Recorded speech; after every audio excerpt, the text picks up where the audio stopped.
बिलासपुर चटाला की live stream पर आप सभी हमारे दर्शकों का स्वागत है। जैसा कि बिलासपुर चटाला के सभी जो सब्सक्राइबर हैं, जो हिमाचल प्रदेश और अन्य जो जिलों से जुड़े हुए जो लोग हैं, जो मंडी के विजय सिंह स्कूल में जो ऐतिहासिक जो धरोहर है छोटी काशी मंडी की, इस विषय पर पिछले लंबे समय से चिंतित हैं और हर समय जिज्ञासु रहते हैं कि इस विषय में आगे क्या होने वाला है। क्योंकि जैसा कि आपको विदित है कि हिमाचल प्रदेश उच्च न्यायालय द्वारा स्वतः संज्ञान लेकर इस मामले में सरकार की जो मुश्किलें हैं वो बढ़ा दी गई हैं और सरकार, ठेकेदार और ये किस प्रकार से स्कूल को खोदने के जो वहां पे प्रयास जो जारी थे, उन प्रयासों को माननीय उच्च न्यायालय ने बच्चों के समर्थन में, बच्चों का गार्डियन बनकर जो आगे आया है, उससे सरकार जो है मुश्किलों में घिर आई है। लेकिन दूसरी तरफ हैरानी की बात है कि जब से पिछले 15-20 दिनों से सरकार ने, माननीय उच्च न्यायालय ने जब से स्वतः संज्ञान लिया है, तब से अचानक 60-70% अधिक कार्य जो है मंडी में प्राइवेट कंपनी के द्वारा वहां पे खोद दिया गया है और स्कूल का डाइट भवन भी स्कूल परिसर के साथ जो है वो गिरने वाला है। इन सारे विषयों पर बच्चों के जो गंभीर, जो संवैधानिक उनके अधिकार हैं, जो शिक्षा के उनके अधिकार हैं, इन विषयों पर आज हम एक विशेष चर्चा के माध्यम से आज हम जुड़ रहे हैं। जिला मंडी के ही नहीं अपितु पूरे हिमाचल प्रदेश के विभिन्न आंदोलनों में अपनी मुख्य भूमिका निभाने राष्ट्रीय संयोजक हैं और हिमाचल प्रदेश में इनके कई भूमि अधिकार आंदोलन, जलवायु परिवर्तन के आंदोलन और विस्थापित, जहां जहां पे लोग विस्थापित हुए और बांधों का विरोध करने के लिए, विरोध करने वाले और उनका सफल नेतृत्व करने वाले हिमाचल प्रदेश के लोगों का, उनका नाम है गुमान सिंह जी।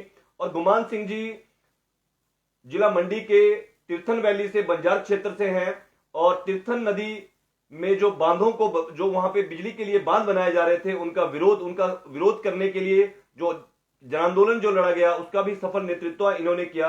और आज हिमाचल प्रदेश की तीर्थन नदी पूरे हिंदुस्तान की एक पहली नदी है जिसके अंदर कोई भी बांध जो है इनके नेतृत्व और लोगों की जो जायज आवाज इन्होंने उठाई, उसके चलते वहां पे बांध जो है वो नहीं बन पाया है। हम स्वागत करते हैं सर आपका बिलासपुरी चटाला के लाइव स्ट्रीम पर। और जैसा कि आपके संदर्भ में आपकी जो जानकारी और आप जनता के प्रति और समाज के प्रति जो आप जिन विषयों पर चिंतित रहते हैं, इसके चलते आज जो छोटे बच्चों के द्वारा एक मुहिम चलाई गई, हड़ताल की गई, धरने किए गए, प्रदर्शन किए गए, छोटे छोटे बच्चे, जिन छोटे छोटे बच्चों को देश का भविष्य माना जाता है, उन छोटे छोटे बच्चों ने अपनी स्कूल की लड़ाई, स्कूल को बचाने की लड़ाई लड़ी। लेकिन उनकी लड़ाई जो है, उनकी लड़ाई को राजनीतिक तरीके से सरकार ने दबाया, पुलिसिया दबाव बनाकर पुलिस को वर्दी में स्कूल में भेजा। ये सभी लोगों ने देखा, पूरी हिमाचल प्रदेश और बिलासपुर चटाला के लोगों ने ये सारे वीडियोज जो है देखे। हम आपसे ये विशेष चर्चा के माध्यम से हम सर आपका स्वागत करते हैं। हम चाहते हैं कि आप मंडी के संदर्भ में आप बताएं कि मंडी जो है किस प्रकार छोटी काशी है और मंडी में जो ऐतिहासिक जो स्कूल है उसकी वहां पे क्या महत्वता है और बच्चों को शिक्षा के अधिकार से वंचित जो किया जा रहा है, इसमें क्या षड्यंत्र आपको जो है लग रहा है? मैं कल वहाँ साइट पर गया था और कल मैंने जो देखा, मुझे बहुत दहशत हुई कि वो जो यू ब्लॉक का जो भी हाई स्कूल का कॉम्प्लेक्स है उसको खोद दिया और वो 60-70 फीट नीचे गड्ढा डाल दिया। जब मैं ये सब जानकारी ले रहा था तो मुझे नहीं था मालूम कि ये पीपीपी प्रोजेक्ट है, और ये मालूम हुआ बाद में कि एक प्राइवेट कंपनी को पीपी प्रोजेक्ट जो है इन्होंने हैंड ओवर कर दिया है और अर्बन डेवलपमेंट डिपार्टमेंट को जो है स्कूल की ज़मीन, सबसे बड़ी शर्म की बात है, कौन ये करता है कि स्कूल की ज़मीन, प्राइमरी स्कूल जो चल रहा है जिसमें 230 बच्चे पढ़ रहे हैं, उस स्कूल को का जो एरिया है 5000 स्क्वायर फुट, वो जगह जो है वो अर्बन डेवलपमेंट को के दी गई। और वहाँ वो कह रहे हैं कि जो है पीपीपी के नाम पर एक बनेगा मल्टी कॉम्प्लेक्स, कोई पार्किंग और बहुत सी समस्याएं हैं वहाँ पर। मुझे बहुत बुरा लगा और ये बहुत गलत है इस देश में इस तरह का कि आप स्कूल तक बेच रहे हैं प्राइवेट लोगों के लिए, प्राइवेट कंपनियों के लिए। और मैं सोचता हूं कि सभी हिमाचल प्रदेश वासियों को और इवन सभी राजनीतिक और सामाजिक जागरूक लोगों को इस बात का विरोध करना चाहिए कि स्कूल ना बेचे जाएं। जी सर, जैसे हिमाचल प्रदेश जो मंत्रिमंडल है, मंत्रिमंडल के तहत उन्होंने मंत्रिमंडल की बैठक करके ये अप्रूवल जो है दिया, अप्रूवल जारी किया। क्या आपको नहीं लगता कि मंत्रिमंडल जो है उसका क्या कार्य है, और संविधान ने संविधान की रक्षा के लिए मंत्रिमंडल को क्यों रखा है, और इस प्रकार का जो निर्णय लेकर कहीं मंत्रिमंडल ने जो निर्णय विधानसभा में जो लिया, इससे हिमाचल प्रदेश या आने वाली जो पीढ़ियां हैं उनके लिए एक क्या मैसेज जाता है कि कानून की जो रक्षा करने के लिए जिन लोगों को बिठाया गया है वो स्कूल को मतलब बेचने का उद्योगपतियों के हाथ में। तो आप ऐसे भी इसमें बहुत से लोग जो है वो ये कह रहे हैं कि जो चुनावी चंदा उनको, जो लोग चुनाव लड़ने के लिए जो चंदा दिया जाता है, उस चंदे की जो भरपाई है वो स्कूल बेचकर जो है वो की जाएगी। पहली बात है कि कैबिनेट एक प्रपोजल कर सकता है, परंतु उसमें कंप्लायंस तो लॉज की होनी है ना। एनवायरमेंटल लॉज हैं जिनका आप कैसे एक बिल्डिंग को डेमोलिश कर सकते हैं और उसमें इतनी खुदाई कर सकते हैं, इतना 5000 वर्ग मीटर का पूरा 60-70 फीट नीचे गड्ढा खोद करके, जबकि उसका ना डीपीआर बना लगता है, ना हमको कुछ और कागज मिल रहे हैं, कोई एनवायरमेंट क्लियरेंसेस के प्रोसीडिंग नहीं हुई, क्योंकि ये 30-40 करोड़ का प्रोजेक्ट ऐसा कहते हैं। अगर इतना बड़ा प्रोजेक्ट है तो ये सारी क्लियरेंस चाहिए। अब पीपीपी मोड में अगर आपने इसको दिया तो उसकी बिडिंग कैसे हुई, वो सब हिडन है। ये क्या है, ये कैसे कैबिनेट अप्रूवल कर सकता है इस चीज को? हाई पावर कमेटी ने क्लियरेंस दे दी। भाई हाई पावर कमेटी को ये क्लियरेंस देने की क्या क्षमता है? पहले जो बिल्डिंग डेमोलिश की गई वो सवाल है हमारा। कोई लॉ तो है यार, cabinet is not above the law, high power committee is not above the law. High power committee को ये कोई अख्तियार नहीं है एक सरकारी भवन को गिराने के लिए। मुख्यमंत्री चाहे सरकारी भवन गिरा दो, ऐसे थोड़ी होगा। उसका असेसमेंट करना पड़ेगा, बिल्डिंग डेमोलिश करने की लायक है कि नहीं लायक है। इसकी जो कमेटी बनी उसने तो कहा कि दिस बिल्डिंग इज सेफ, और इन्होंने उसके बाद डेमोलिश कर दी, और उसके बाद डेमोलिश कर दी, उसके बाद खोद दिया। जबकि पब्लिक हियरिंग होनी चाहिए, उसके आपके जो वहां के को बात देनी पड़ेगी, अल्टरनेट देना पड़ेगा स्कूल को। वो कुछ किए बगैर आप क्या ये हैफेजार्ड तरीके से फटाफट, क्या ये मिली भगत है सरकार की, या सरकार के ही लोग कुछ पीपीपी में हैं कोई लोग? ये तो शक होगा ही ना, सवाल उठेंगे, और कल ये सवाल और मुखर होंगे जब सबके नाम आएंगे बाहर। मुझे नहीं मालूम अभी तक कौन कौन है ये लोग जो ये हैं, परंतु मैं जो साइट पे देख के दहशत मुझे हुई है वो तो ये है, और ये पता लगा कि ये पीपीपी में चलेगा, बीओटी प्रोजेक्ट है ये, और 30 साल के लिए फर्स्ट फेज में, और 40 साल जो जाता है ये 10 साल आगे मिलता है, तो ये 40 साल तक के लिए किसी प्राइवेट कंपनी को दिया।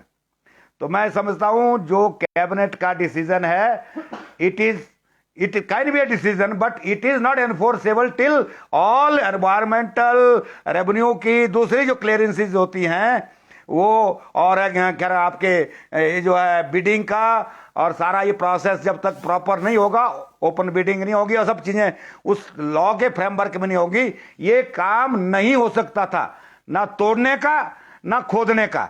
जब आपके पास डीपीआर तक नहीं है तो ये कैसे होगा ये काम?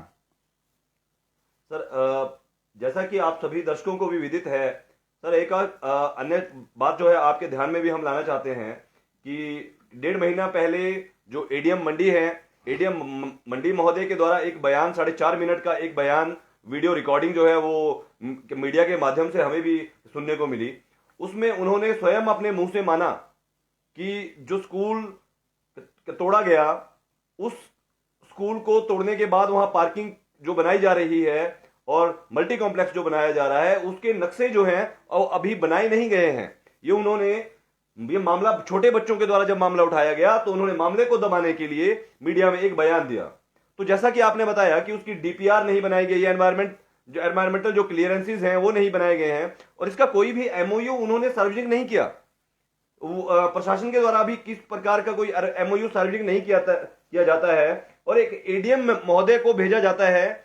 एक सरकार के द्वारा कैबिनेट ने अगर डिसीजन लिया है तो कहीं ना कहीं एक एडीएम महोदय को ये बयान जारी करने के लिए दबाव के तहत उन्होंने जो है वो कार्य किया, क्योंकि इसमें सरकार को अपनी सफाई देनी थी। ये बयान अगर जारी करना था तो कहीं प्रिंसिपल सेक्रेटरी को ये बयान जारी जो है ये करना चाहिए था। लेकिन ये बिल्कुल देखा गया है कि डीपीआर, उसके जो नक्शे हैं, उन्होंने स्वयं माना नक्शे बनाए ही नहीं गए। जब नक्शे नहीं बनाएंगे तो आखिर क्यों तोड़ा गया? फिर स्कूल कैसे तोड़ा जा सकता है? ग्राउंड कैसे खोदा जा सकता है? अभी बनाने का पता ही नहीं है, नक्शा ही बिल्कुल, उनके पास नहीं है कि हम क्या बनाने जा रहे हैं। तो ये आपकी बात से बिल्कुल के सरोकार हम रखते हैं, क्योंकि इस तरह के पुख्ता सबूत सामने आए हैं।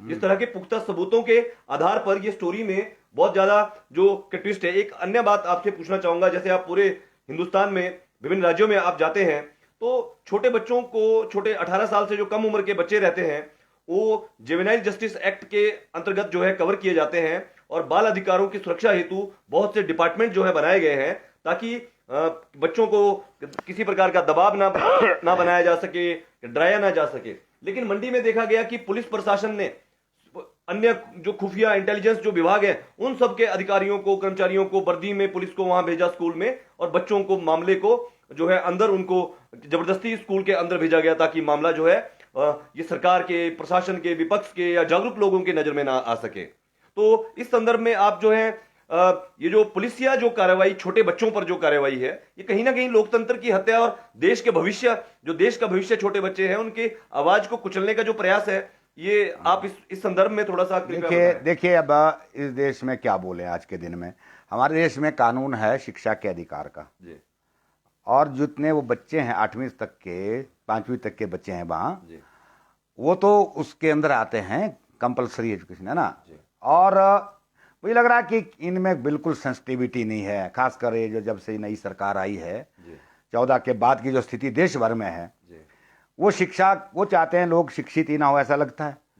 एक तो मामला ये है। दूसरा मामला यह है कि जुवेनाइल एक्ट के तहत भी ये it is a criminal violence, criminal act जो किया है ये। पर मैं पहला सवाल कह रहा हूं कि जब आपका शिक्षा प्रायोरिटी नहीं है तो आप क्या करना चाहते हैं? आपका प्रायोरिटी बिजनेस है, और बिजनेस भी इसलिए कि आपको कुछ मुनाफा मिले, कुछ आपको मिले, कुछ जिस जो कर रहा है उसको मिले। अब मैं तो इससे ऊपर सोच रहा हूं। मैं वहां साइट पे जाके देखा कल, उस प्रोजेक्ट की वायबिलिटी आज की स्थिति में नहीं है, फाइनेंशियल वायबिलिटी भी नहीं है, इकोनॉमिक वायबिलिटी भी नहीं है, क्योंकि सड़क ही नहीं है। सड़क इतनी छोटी सी, इतना बड़ा पार्किंग और शॉपिंग कॉम्प्लेक्स आप बनाएंगे तो लोग कहां से आएंगे? कनेक्टिविटी, सड़कें कहां हैं? तो फिर मतलब कि जो ऊपर के साइड का पूरा बाजार है मंडी का, शहरियों को सोचना चाहिए। आप अपने आप को तोड़ने के लिए तैयार रहे, क्योंकि वो तो करोड़ों का प्रोजेक्ट है, तुम्हारी क्या वैल्यू उनके आगे? कल दिन गवर्नमेंट एक्विजिशन करेगी, उसमें चाहे उनका 100 करोड़ लग जाए, परंतु एक लाले को फायदा देने के लिए एक मल्टी कॉम्प्लेक्स जो 40-50 करोड़ का होगा, उसके एवज में आपकी एक पूरी लाइन बाजार की, वो जो है ना स्कूल बाजार की, वो तोड़ी जाएगी। ये तो पक्का है, टूटना है, क्योंकि आज भी वहां सड़क में जाम रहता है। मैं देख रहा हूं स्कूल बाजार से तलियाड़ तक पूरा जाम रहता है, इतना पूरे स्ट्रेच में जेल रोड से होकर के वो सड़क, बहुत कंजेशन है उसमें। अब उसके बीच में आप कर रहे हैं, वो मुझे या तो इकोनॉमिक बाइबल नहीं है, या लगता है कि इकोनॉमिक बाइबल बनाने के लिए वो बाजार टूटेगा। ये एक तो ये प्रॉब्लम है। दूसरा यार, मैं देखो वहां जाके इतना दुखी हुआ जब मैं पूछा शाम को पत्रकारों को कि इतना भारी खोदा गया नीचे गड़ा, और इतना बड़ा एरिया खोद दिया, इतना गहरा, ये कहां गया मक? तो मुझे बताया गया मक ब्यास नदी में और लोगों के खेतों में फेंका। अरे भैया, जब प्रोजेक्ट ऐसे होते हैं उसके लिए बाकायदा डंपिंग साइट का प्रपोजल होता है, उसमें डंप किया जाना पड़ता है। It is a gross environmental violation. हो गया, कोई नहीं बोल रहा। अरे क्यों नहीं बोल रहे भाई? क्यों? देखो, क्यों मंडी के शहरियों आप मुर्दा हो गए? बोलिए, आपका शहर है ये 15वीं शताब्दी में स्थापित हुआ शहर है। इसका डेवलपमेंट प्लान उस ढंग से, मैं तो सोचता था इसको हेरिटेज शहर बनाओ आप, उस ढंग से। यूरोप में भी कई ऐसे पुराने शहर हैं जिनको बचाया गया उसी तरह से, चाहे छोटी छोटी गलियां हैं, परंतु उसका मैनेजमेंट प्लान बनाया गया, तरीका किया गया। एक्सपेंशन के लिए बाहर निकलो। मैं कल भी वहां बोल रहा था साइट पे कि भैया आपको पार्किंग की जरूरत कहां कहां है, इसको देखना चाहिए, और वहां वहां अलग अलग जगह पर पार्किंग करनी चाहिए, बनानी चाहिए, एक जगह मत कीजिए। और ये अलग स्थिति है, देखना मंडी शहर के लोगों को इसका नुकसान होगा, और खासकर वहां के व्यापारियों को निश्चित तौर पर होगा। इस बात का ध्यान रखें, मैं तो ये कहूंगा। सर, एक मंडी शहर में जैसे इंदिरा मार्केट है, बड़ा ऐतिहासिक मार्केट है इंदिरा मार्केट भी, इंदिरा बाजार भी, और उसमें 240 से अधिक दुकानदार उसमें हैं, छोटे छोटे दुकानदार हैं, और पूरे मंडी शहर में सैकड़ों में अलग तरह के दुकानदार भी वहां पे हैं। तो कहीं ना कहीं ये जो मल्टी कॉम्प्लेक्स, मैं पढ़ रहा था, मुझे पढ़ने को मिला कि भाजपा के कोई जो नेता है, चाटुकार नेता, जो शायद ठेकेदार या जो कोई कंस्ट्रक्शन कंपनी के लिए जो है वो लाइजनिंग का काम कर रहे होंगे, उनका बयान था कि मंडी शहर का विकास जो है, विकास करने के लिए ये प्रोजेक्ट लाया गया है, और इसमें बाहरी जिलों से लोग जो आकर जो है वो लोगों को भड़का रहे हैं। तो मैं आपसे एक, क्योंकि आप एक जागरूक और प्रगतिशील व्यक्ति हैं, तो मैं आपसे इस संदर्भ में पूछना चाहता हूं कि स्कूल परिसर में मल्टी कॉम्प्लेक्स बनाना, जिसके अंदर शॉपिंग मॉल, जिसके अंदर जो है आपके सिनेमा मॉल, जिसके अंदर जो है आपका पब या रेस्टोरेंट रहेंगे, और जिसके अंदर म्यूजिक चलेगा, तो 100 मीटर की दूरी जो है वो 10 मीटर की दूरी भी नहीं रहेगी। स्कूल परिसर के नजदीक इस प्रकार की कोई एक्टिविटी नहीं हो सकती। तो भाजपा के जो कुछ नेता जो लाइजनिंग का काम कर रहे थे, जो मुख्यमंत्री महोदय का बहुत बड़ा फ्लैक्स एक वहां दीवारों पर लगाया हुआ था, उन्होंने आगे लिखा हुआ है कि मंडी भाजपा मंडल, तो उसकी आड़ में पीछे जो जो अनैतिक कार्य जो ये चल रहा था, इसको छुपाने का जो कार्य है, उसको भाजपा के कुछ लोग जो है वो विकास कार्य बता रहे थे। या आपकी नजर में विकास कार्य जो है ये किस प्रकार विकास कार्य है? विकास कार्य पार्टियों का विकास कार्य होता है, नेताओं का विकास कार्य होता है ये ना। ये तो पूरे देश में मजाक हो गया है। विकास के नाम पर जो है व्यापार है ये, और वही राजनीतिक लोग जो है आज दल्ले हो गए हैं, खासकर व्यापारियों के। ये तो उसमें कोई शक नहीं है, और जनता के नेता नहीं है, मैं तो नहीं स्वीकार कर सकता। अब तो मुझे लगता है कि ये सब झूठ बोलते हैं विकास के नाम पर। अब सवाल यह है कि वहाँ पर जो नुकसान होगा, शंकर गार्डन के जो पूरा मार्केट है, पालिका क्या इंदिरा बाजार जो आप कह रहे हैं, उसको हम शंकर गार्डन बोलते थे पहले, ठीक है ना जी। तो उस पार्क उसका ही सवाल नहीं है, सवाल है कि पूरा खुदरा व्यापार कल चले जाएगा अदानी अंबानी को। हिमाचल प्रदेश में आपको बता दूं कि रिलायंस ने 26 अपनी दुकानें खोल दी, रिलायंस फ्रेश करके नाम पर। अभी सब्जी बेचेंगे, फिर करियाना बेचेंगे, सारा बजाजी का काम वो ले जाएंगे। वो बड़े बड़े ऐसा ही है। अब देख लो भाई, जो मंडी शहर के छोटे कारोबारी हैं, आपको आगे आना चाहिए। क्या है हो रहा है ये? तो मैं तो नहीं समझता कि ये जो है कोई उचित कार्य नहीं हो रहा है, ये कोई जनहित का कार्य नहीं है, ये वाणिज्यिक कार्य है। दूसरी बात है, उस स्कूल की क्या हालत है देखिए। मैं जो कल देखा, वहाँ 2 ब्लॉक है, एक ओ ब्लॉक है, एक यू ब्लॉक है। यू ब्लॉक बनाया था ये दोनों जो है 1866 में वहाँ के राजा विजय सेन ने वो स्कूल बनाया, और 1825-26 के बाद जो है ये 2 स्कूल चलना शुरू हुए। एक तरफ बॉयज़, ओ ब्लॉक में बॉयज़, और यू ब्लॉक में गर्ल्स का रेजिडेंशियल स्कूल। और तब ये ज़मीन भी स्कूल के नाम पर लगी है, तब की राजे ने दी है। और वो 47 के बाद तो वो शिक्षा विभाग को चले गई। अब ये पहली बार सुन रहा हूं कि शिक्षा विभाग का जो प्राइमरी स्कूल का एरिया है वो बेच दिया एक प्राइवेट कंपनी को, पीपीपी प्रोजेक्ट में चले गया। अरे पीपीपी प्रोजेक्ट प्राइवेट कंपनी होती है, 40 साल तक तो वही मालिक है। अब 40 साल बाद क्या होगा किसको मालूम है। तो ये जो है, इसकी तो घोर निंदा होनी चाहिए इस बात की, और ये गलत काम हुआ है, असंवैधानिक भी है, कानूनन वायलेशन तो सारे प्रोसेस में है इसमें। अब आज किसको बोलें, क्योंकि तो संविधान को मानने वाली है ही नहीं ना। ये लोग तो अजब तरह की अनारकी फैला रखी है इन्होंने। अब इस अनारकी में तो जनता ही है। अगर आप लोग खड़े उठेंगे और सड़क पे आएंगे, सच को सच बोलना सीखें, चाहे भाजपा के ही कार्यकर्ता हों, मैं तो कहूँगा सच को सच बोलना सीखें। अपने टुच्चे व्यक्तिगत हित के लिए मत लड़ो। तुमको बड़ा कुछ नहीं मिलने वाला कार्यकर्ताओं को भी भाजपा के। वो कुछ ठेकेदार हैं जो कमा रहे हैं, बाकी भाजपा के कार्यकर्ताओं को कुछ नहीं मिलना। तेल तो 104 रुपया लेना पड़ेगा भाई साहब, आपको भी कड़वा तेल 250 रुपया लेना पड़ेगा। क्यों नहीं समझते आप लोग? मैं तो भाजपा के कार्यकर्ता को भी कहता हूं कि आप भी बोलिए, सवाल करना सीखिए, पार्टी के गुलाम मत बनिए। पार्टी नहीं करती कुछ आपका। आप हर पार्टी को जो जनता के खिलाफ काम करती है उसको पलटो, तब सुधार होगा इन पार्टियों का। नहीं तो हम जनता खाम खाई भाजपा कांग्रेस कोई कुछ बने कोई कुछ बने हुए, क्या है इसके अंदर?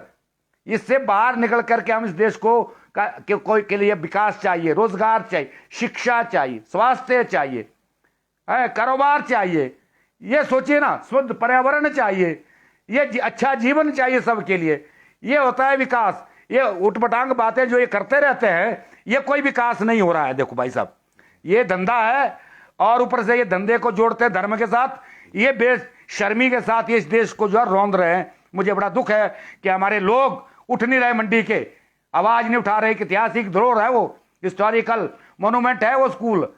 ये प्रदेश में मंडी जिला के 2 सबसे पुराने स्कूल है, एक ये, एक बंगरोटू का स्कूल है। अब उसको तोड़ फोड़ के तुम तबाह कर रहे हो, और तोड़ फोड़ नहीं कर रहे, बेच रहे। और शर्म की बात है कि मैंने कल पत्रकारों से यह भी सुना कि यहाँ के नेताजी ये कैसे हैं जो इस स्कूल को तो बेचना चाहते थे, अपने घर के पास गर्ल्स स्कूल के ग्राउंड को भी बेचना चाहते, उसकी पार्किंग बनाना चाहते। पुरानी मंडी में कहते कोई मिडिल स्कूल है, उसके अंदर ही पार्किंग बनाना चाहते। अरे भाई क्या नियत है आपकी यार। ये पड्डल मैदान में भी एक क्लस्टर यूनिवर्सिटी जो है, पड्डल मैदान एक बहुत बड़ा मैदान है, मैदान में भी एक यूनिवर्सिटी बनाई जा रही है। क्या आपको नहीं लगता कि सरकार के पास जो विजन है या दिमाग, जिसको आप क्या कहेंगे कि एक विजन सरकार का होता है, पढ़े लिखे लोगों का एक विजन होता है, तो ये अनपढ़ों की तरह जो हरकतें सरकार कर रही है, अगर इनको ऐसी 3-4 चीजें डेवलप करनी है तो कहीं अलग एरिया में 10 बीघा 20 बीघा की जमीन एकत्रित इकट्ठी लेकर जो अगर उसको बनाया जाए, क्लस्टर यूनिवर्सिटी एक तरफ, ये जो भी बनाना चाहते हैं, क्या किसी की जो ऐतिहासिक धरोहर है, बच्चों का जो खेल का मैदान है, जो छोटे छोटे बच्चे हैं, वो उनको खेलने के लिए जो जगह है, अब वो खेलने के लिए कोई जगह नहीं बच गई। देखो, मैं इसमें एक और सवाल करना चाहता हूं। मंडी शहर में मैं एक बात स्पष्ट देखा कल, मंडी शहर के लोग सब कहते हैं कि ये ऐतिहासिक धरोहर है, बहुत से सब लोग वहीं पढ़े हैं जी। जो पुराने अफसर हैं, अधिकारी हैं, कर्मचारी हैं, या जो कारोबारी हैं और वहां के दूसरे ग्रामीण लोग हैं, वो सब वहीं पढ़े हैं जी। उनको ये तो लगता है, परंतु आज स्थिति बदल गई ना। विजय स्कूल सरकारी स्कूल है, अब उनके बच्चे तो पढ़ते हैं प्राइवेट स्कूल में जी। बिल्कुल। तो उस स्कूल में जो है अब आर्थिक कमजोर समाज के बच्चे पढ़ रहे हैं जी। बिल्कुल। या फिर कुछ प्रवासी मजदूरों के बच्चे हैं। तो इसलिए मंडी शहर ही क्या इतने असंवेदनशील हो गए क्या? अरे भाई, ये शहर का भी बड़ा चिंतनशील था, यहाँ बड़े साहित्य और कला संस्कृति की बड़ी बातें होती रही हैं, है ना। क्रांतिकारी लोग भी यहाँ निकले हैं। आज के मंडी के शहरियों को मैं कहना चाहता हूं, भाई हम भी रहे हैं उस शहर में, हमने भी वहां छात्र जीवन में इतने आंदोलन किए हैं, उस शहर को जानता हूं मैं। कितनी गतिविधियां साहित्यिक होती थी, आंदोलनात्मक होती थी, है ना, और कला संस्कृति का क्या जबरदस्त केंद्र था ये। आज क्यों आप सब ये शांत बैठ गए कि वहां हमारा कोई इंटरेस्ट नहीं है, क्योंकि वो तो वहां गरीबों के बच्चे पढ़ते हैं इसलिए स्कूल को बेच दूं। कल दिन तो सब जगह जहां गरीबों के बच्चे पढ़ेंगे या सरकारी स्कूल बेच देने उन्होंने। ये ठीक नहीं है, और प्राइवेट स्कूल भी कोई भले की चीज नहीं है आपके समाज में। हम तो कहते हैं बराबर स्कूल होने चाहिए, एक तरह के स्कूल सारे देश के बच्चों को होने चाहिए। एक हमारा अन्य प्रश्न है, मंडी के विधायक अनिल शर्मा जी का एक मीडिया में स्टेटमेंट उनका आया। उन्होंने कहा कि मंडी शहर में कहीं और जगह जो है जमीन उपयुक्त नहीं है पार्किंग के लिए, तो पार्किंग का उन्होंने लगभग 7 साल पहले एक स्कूल के फंक्शन में उन्होंने कहा था कि स्कूल के अंदर पार्किंग बनाई जाएगी। अब उनका ये जो विजन है कि मंडी शहर में कहीं पार्किंग नहीं है तो स्कूल परिसर में जो है पार्किंग बना देंगे, स्कूल के खेल परिसर में पार्किंग बना देंगे। तो कहीं ना कहीं क्या एक विधायक की जिम्मेवारी के तौर पर बच्चों के लिए, एक विधायक जो है, विधायक बनते हैं बच्चों की प्रोटेक्शन के लिए, बाल अधिकार की सुरक्षा के लिए, तो विधायक महोदय का जो विजन है उस संदर्भ में थोड़ा सा आप कि वो स्कूल परिसर में पार्किंग बनाने का उन्होंने स्वयं माना। हमने जब इसकी जांच पड़ताल की तो पार्किंग के लिए उन्होंने माना कि पार्किंग मैंने बनाई, उनका कहना है कि मल्टी कॉम्प्लेक्स मैंने नहीं बनाया, इसके लिए ये किसी और ने बनाया। तो आप थोड़ा सा इस विषय में भी ऐसा है, ये पत्रे खुलेंगे कल दिन जी, ऐसा नहीं कुछ भी है जी। सबको पता है वो डेवलपर कंपनी कौन है जी, विधायक कौन है जी, मंत्री कौन है, मुख्यमंत्री कौन है जी, नाम आएंगे कल, निकलेंगे बाहर जी। ये ठीक है कि पहले वो पार्किंग का मसला छेड़ा गया था और जो 18 में हुआ तो वो पार्किंग के लिए प्रपोजल बनी थी जी।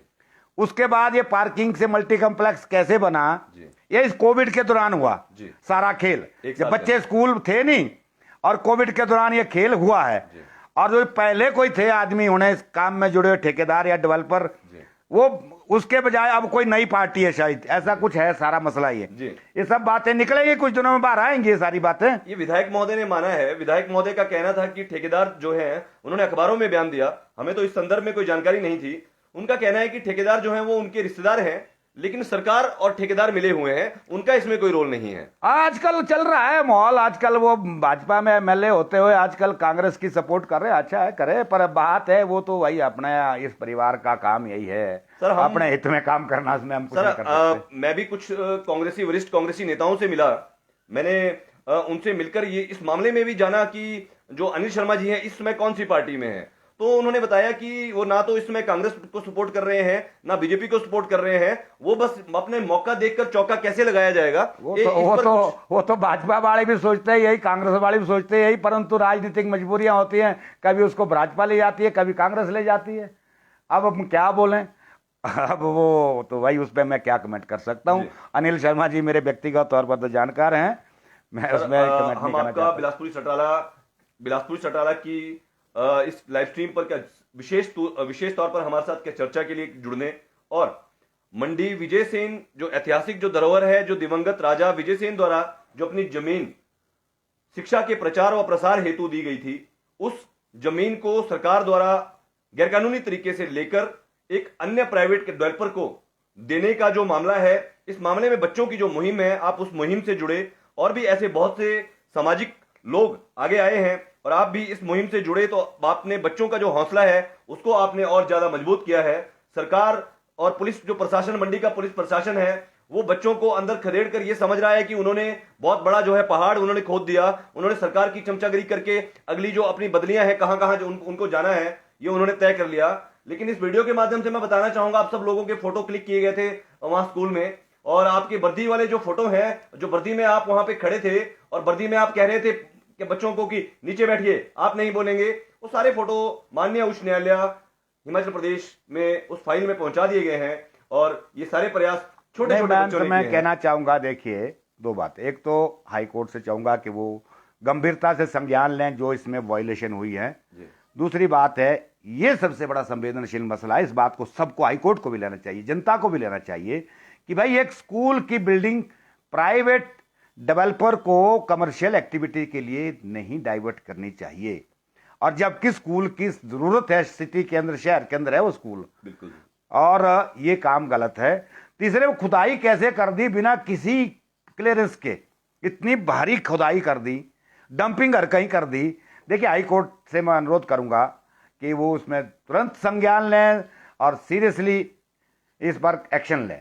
मैं मंडी की जनता से हाथ जोड़ के अर्ज है, माफ करो, उठो, कुछ सीखो, कुछ समझो, आपका इलाका है, आपका जगह है, घर है आपका, आप जो पुराने लोग हैं वो तो यही पढ़े हैं, कुछ भावना है आपके अंदर। मैं मंडी के सब मेरे जानकारों को भी कहूंगा, उठिए, छोड़िए पार्टी का सवाल, ये सवाल है शिक्षा का बेचना, ये सवाल है स्कूल की जमीन का बेचना प्राइवेट पार्टी को, ऐसा लग रहा है ये। तो इसको लेकर के संवेदनशील होइए और बचाइए अपने शहर को, अपने शहर के विकास की भी योजना जो है वो अच्छे ढंग से करिए, ऐसे हर कुछ करने मत दीजिए। और मंडी शहर के व्यापारियों से भी कहूंगा, खासकर वो स्कूल बाजार से ऊपर वाले, अगर ये बना ना तो निश्चित तौर पर आपको उखाड़ेंगे एक दिन, ये होगा, क्योंकि सड़क ही नहीं है अभी, इतनी कंजेशन है, तो वो उखाड़ेंगे। तो आप करें। मैं कल भी कह रहा था कि देखिए पार्किंग अलग अलग जगह पर डिसेंट्रलाइज करिए, जहां जहां कंजेशन होता है। एडमिनिस्ट्रेटिव ऑफिस जो है उनको भी अलग अलग जगह थोड़ा डिस्ट्रीब्यूट करना चाहिए, मंडी के वहां केंद्र से वो करें आप। भाई आपका कोर्ट का मामला है, कोर्ट को आप दूसरी जगह बिल्ड कर सकते हैं, वो भी हेरिटेज बिल्डिंग है भाई, उसको एक म्यूजियम बनाइए आप कोर्ट कॉम्प्लेक्स को। और जो कोर्ट के लिए आपने कहते जमीन भी है आपके पास, तो जमीन है तो बना रहा है, कहीं अलग जगह बनाओ, वहीं कोर्ट, वहीं आपने एसपी ऑफिस, वो 40 साल पुराना एडमिनिस्ट्रेटिव 50 साल पुराना व्यवस्था थी, उसको डिसेंट्रलाइज करिए। और वो जो पूरे राजमहल के आसपास का एरिया है उसको एक बढ़िया हेरिटेज प्रॉपर्टी बनाइए यार, और वो बढ़िया टूरिज्म का भी एवेन्यू होगा, अट्रैक्शन का सेंटर भी बनेगा, कंजेशन भी हो सकती है, डिस्ट्रिक्ट लाइब्रेरी भी बन सकती है, कंजेशन भी नहीं होगा। और अब भी मैं सीधे मांग करता हूं, अभी तुमने स्कूल खोद दिया है और डाइट के कमरे में स्कूल के बच्चों की, 2 कमरों में स्कूल के बच्चों के कागज पत्र रख दिए हैं, उनके पास कोई जगह नहीं है उन 250-300 बच्चों के पास। कृपया जो ओ ब्लॉक में नई बिल्डिंग बनाई है जिसका रेनोवेशन हेरिटेज प्रॉपर्टी के नाम पर हुआ है, अब वहां पर इन बच्चों को वो दिया जाए, फौरी तौर पर वो होना चाहिए। आप लोगों को ही मांग करनी चाहिए, स्कूल की बिल्डिंग स्कूल को हो, वहां पर लाइब्रेरी भी हो सकती है निचली मंजिल में स्कूल की, वो हो सकता है, परंतु बच्चों के लिए जिनके लिए बना है उनका ही रहना चाहिए। ये मैं कहना चाहता हूं, ऐसा अन्याय नहीं करो, ये ऐतिहासिक अन्याय होगा, देखना। जी, जैसा कि आप सभी ने खुलकर हमने ये चर्चा जो है राष्ट्रीय संयोजक हिमालय नीति अभियान के गुमान सिंह जी, जो हमेशा सामाजिक विषयों के लिए के चिंतित रहते हैं और बहुत से ऐसे सामाजिक और सफल नेतृत्व और सफल आंदोलन हिमाचल प्रदेश में इनके द्वारा लड़े गए हैं। हम आज विशेष रूप से इन्होंने छोटे बच्चों की इस मुहिम से जुड़ने का जो इन्होंने सहारा जो बच्चों को दिया है, यह भी एक काबिल तारीफ है, क्योंकि मंडी के बहुत से जो राजनीतिक पार्टियों के लोग हैं मुझे व्यक्तिगत तौर पर फोन करके कहते हैं कि वो सामाजिक तरीके से जो है वो बच्चों के साथ हैं, लेकिन राजनीतिक तरीके से वो आगे नहीं आ सकते। ये जो है अपने आप के अंदर एक क्वेश्चन मार्क लगाता है कि सामाजिक तरीके से किस तरह आप साथ हो सकते हो अगर आप बच्चों के साथ नहीं आते हो। ये ग्लोबल ज्यूरिस्ट के लिए मैं रजनीश शर्मा की ये रिपोर्ट बिलासपुर चौटाला के लिए आपको लेकर आया हूं, और हमारा एक और एक्सक्लूसिव जो हमारा इंटरव्यू है गुमान सिंह जी के साथ, वो अभी थोड़ी ही देर में हम स्कूल परिसर की जो खुदाई वहां पे चल रही है वहां जाकर हम करेंगे, और वो इंटरव्यू आपको थोड़ी देर के बाद, लगभग 1 घंटे के बाद जो है आपको YouTube के हमारे इंग्लिश में अगर आप टाइप करेंगे बिलासपुरी सटराला तो वहां आपको देखने को मिलेगा। हम अन्य चर्चा भी जारी रखेंगे और कई विषयों पर जो है कई अन्य बातों पर मंडी से जुड़ी हुई और इस विषय से गंभीरता और राजनीति से जुड़ी हुई, जो राजनीति के साथ जुड़कर जो ये स्कूल तोड़ने का कार्य राजनीतिज्ञों ने जो अंजाम दिया है, इस विषय पर खुलकर और चर्चा हम आगे करेंगे। मैं बिलासपुर चटराला के लिए रजनीश शर्मा, ग्लोबल ज्यूरिस्ट, मंडी।